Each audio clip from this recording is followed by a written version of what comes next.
आपण आपल्या पुढच्या म्हणजे अंतिम सत्राकडे जाऊया आणि त्यामध्ये आपण बघणार आहोत जीवनशैली, तिचं घडणं बिघडणं आणि नेतृत्व भविष्यातलं कसं असेल. सुरुवात करूया आपण आपल्या एका मंत्राने. खूप महत्त्वाचा मंत्र आहे हा उपनिषदांमधला.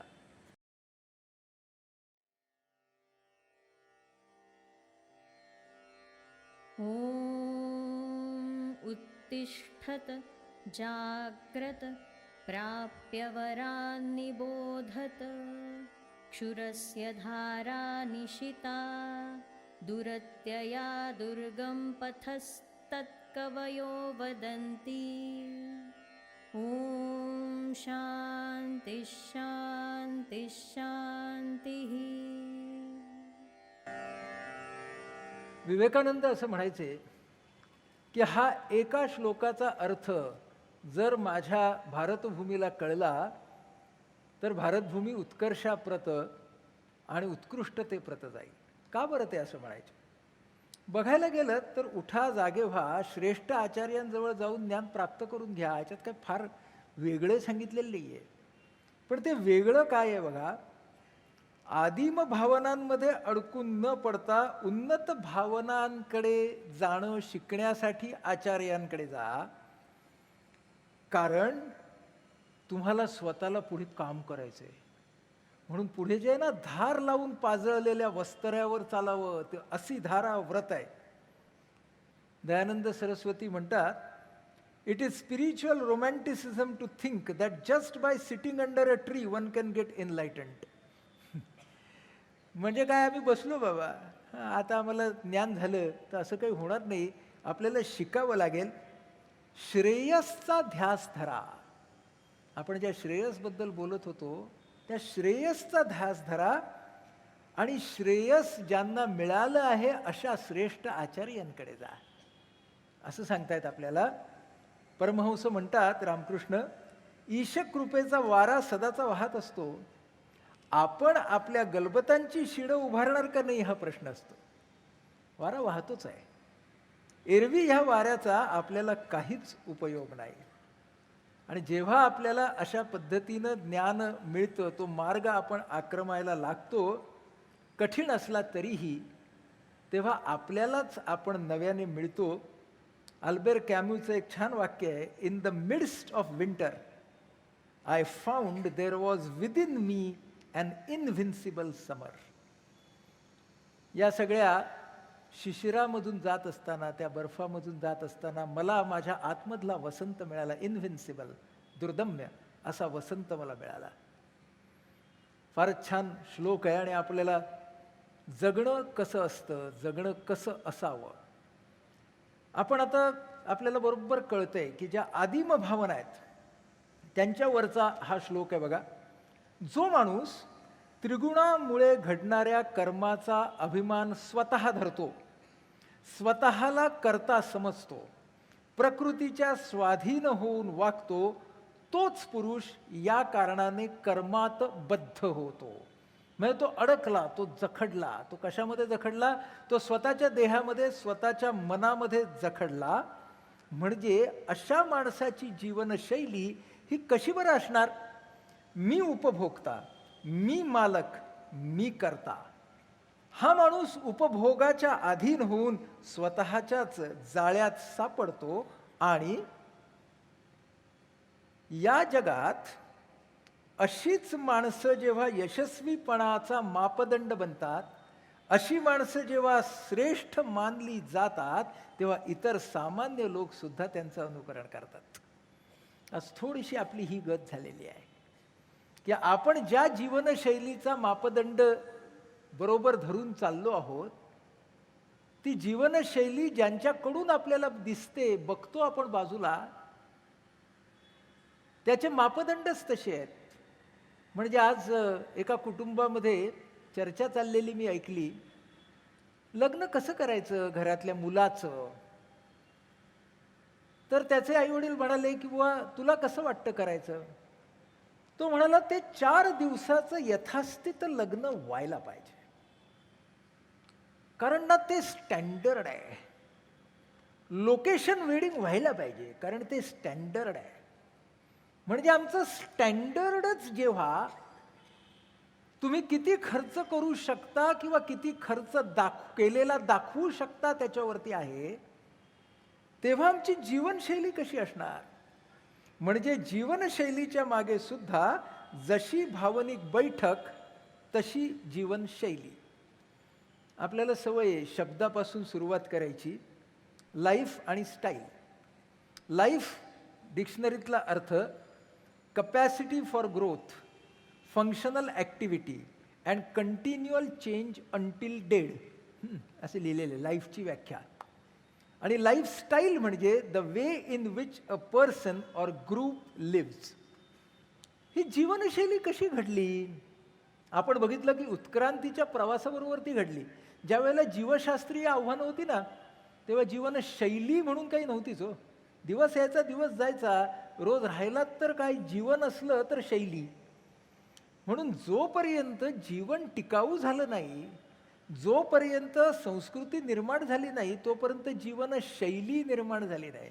देर was only coping process, but there was no style. पण शेतीचा शोध लागल्यानंतर आपण सगळी माणसं जशी एके ठिकाणी स्थिरावू लागलो, तशी आपल्याला बाह्यदृष्टी आणि अंतर्दृष्टी मिळाली. आपण पहिल्या दिवशी बघितलं, तंत्रज्ञान आणि तत्वज्ञान तयार झालं आणि जीवनशैली घडायला लागली. ती कशी झाली बघा. अस्तित्व टिकवणं ही गरज होती त्या काळात. अस्तित्व स्थिर करणं ही आवश्यकता होती आणि आहे. जगण्याला आरामदायी करणं, याला आपण म्हणूया सुविधा. जगण्याचा मर्यादित आस्वाद घेणं म्हणजे सुख. आयुष्याचा अमर्याद आस्वाद घेणं म्हणजे चैन. आणि त्याची जेव्हा धुंदी येते तेव्हा चंगळ. ही उतरंड जरा नीट बघा. ह्याच्यामध्ये सगळी उत्क्रांती आहे. याच्यामध्ये तुम्हाला काय दिसतंय बघा. मात्र अस्तित्व टिकवणं ही गरज होती त्यावेळेला सुद्धा आम्ही त्या लिम्बिक सिस्टीमवरतीच होतो, आदिम आणि स्वकेंद्रित. आणि आस्वाद नव्हे तर धुंदी आणि चंगळवाद, इथे आम्ही पुन्हा एकदा त्याच लिम्बिक सिस्टीमवरती आलोय का? आणि आपल्याला असं दिसतंय की आपल्याला हेच बघायचं आहे की गरज, आवश्यकता, सुविधा, सुख, चैन आणि चंगळ ह्याच्या बदलणाऱ्या व्याख्या. गरज म्हणजे काय? नीड. बघा ह्या व्याख्या बदलल्या आहेत. नीड, आवश्यकता, सुविधा. सुविधा म्हणजे कम्फर्ट. चैन म्हणजे लक्झरी. तीन जरी गोष्टी घेतल्यात ना, what is a need, what is a comfort and what is a luxury. तुमच्या असं लक्षात येईल व्याख्या बदलल्यात. म्हणजे मी जेव्हा लहान होतो त्यावेळेला घरामध्ये फ्रीज असणं लक्झरी होती हो. म्हणजे आम्ही सगळेजण आमच्या गल्लीतल्या एकाकडेच फ्रीज होता, त्याच्याकडे थंड पाणी प्यायला द्यायचो, बर्फ टाकून मिळतं म्हणून. म्हणजे आमच्यासाठी बर्फाचं पाणी पिणं ही सुद्धा चैन होती, जी आज गरज झाली. आज म्हणतात की अरे तुमच्याकडे फ्रीज नाही, तुमच्याकडे टी व्ही नाही, तुमच्याकडे वॉशिंग मशीन नाही. म्हणजे या सगळ्या काय झाल्या बघा. वैयक्तिक व्याख्या बदलल्या, कौटुंबिक व्याख्या बदलल्या आणि सामाजिक व्याख्या पण बदलल्या. तुमच्याकडे एवढं एवढं असेल तर ते खरं, नसेल तर ते नाही.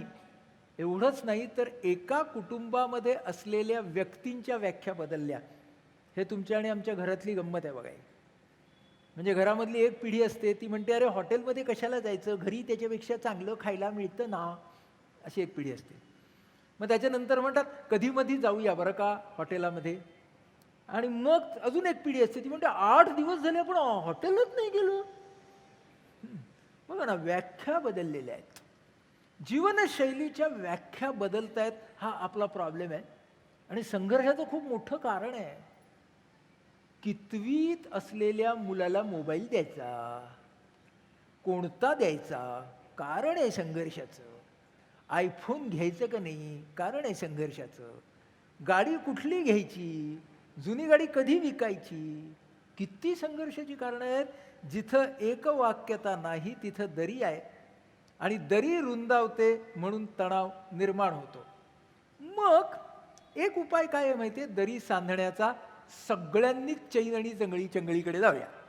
बरं आहे की नाही? लोकशाही. आपण सारे भाऊ भाऊ एका कुरणात चरत राहू. हेच चाललंय हो अलीकडे. पृथ्वीच्या कुरणामध्ये सुद्धा हेच चाललंय. आणि मग आपण म्हणतो की ओझोनचा लेअर डिप्लीट होतोय. कारण आत्तापर्यंत आम्ही तेच केलं, आपण सारे भाऊ भाऊ एका कुरणात चरत राहू.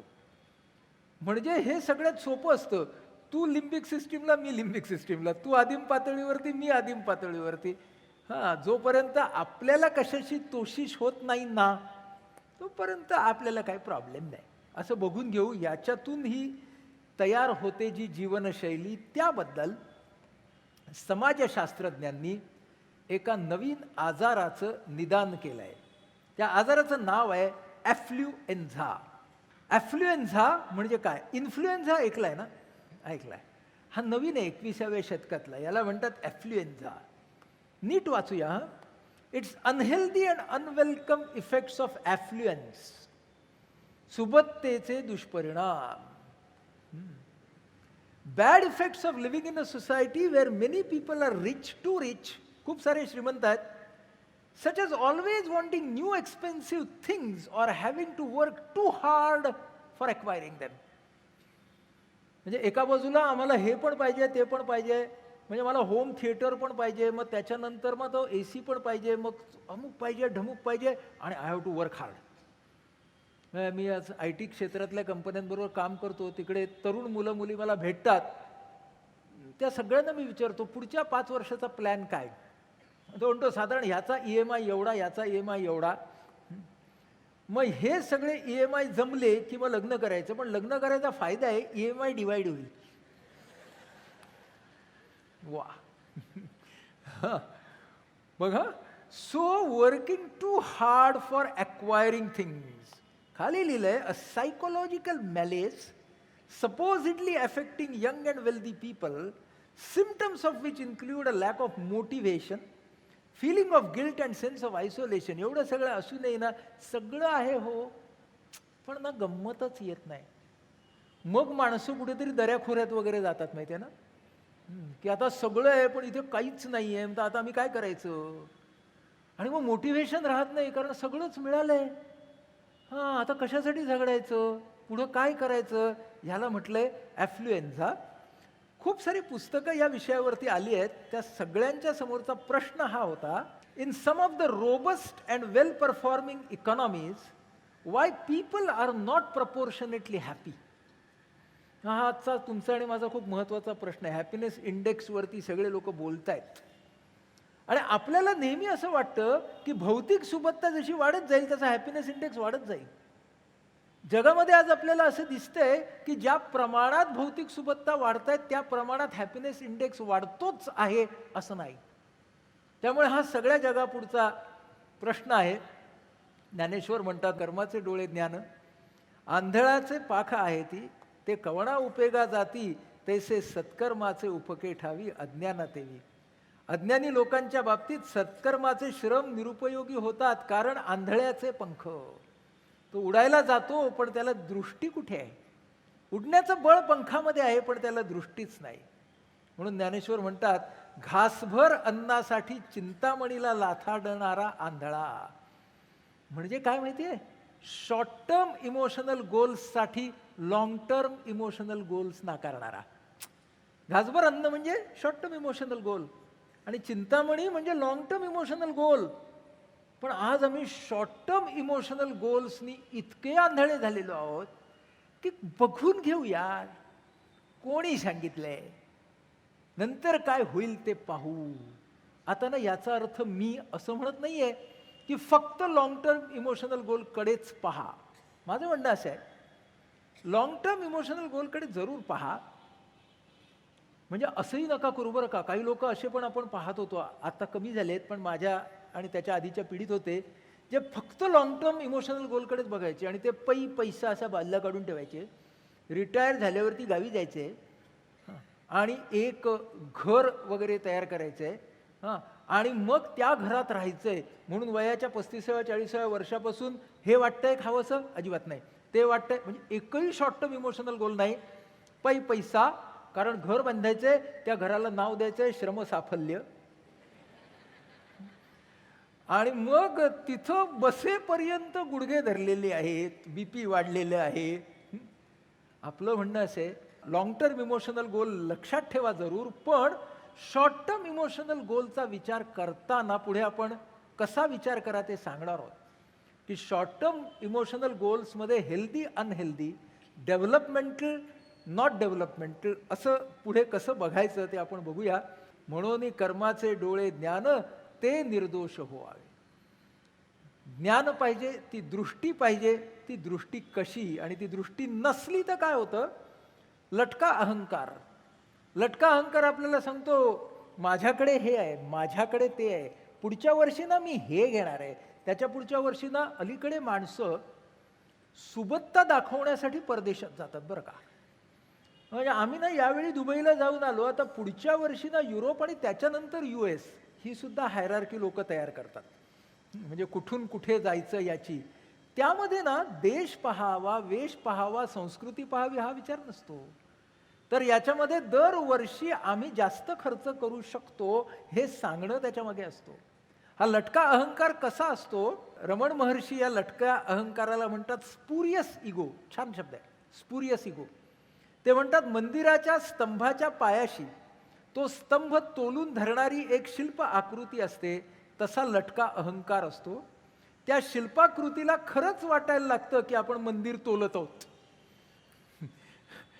तिला वाटायला लागतं की अरे मंदिर माझ्यावरतीच उभं आहे. त्याला म्हणतात द मिथ ऑफ इनडिस्पेन्सिबिलिटी. आणि रमण महर्षींचं दुसरं उदाहरणही छान आहे. जवळचं सामान बैलगाडीत टाकावं आणि आपणही बसावं ते सोडून माणूस बैलगाडी घेतो आणि सामान डोक्यावर घेऊन शेजारून चालत राहतो. हे फार इंटरेस्टिंग आहे बरं का.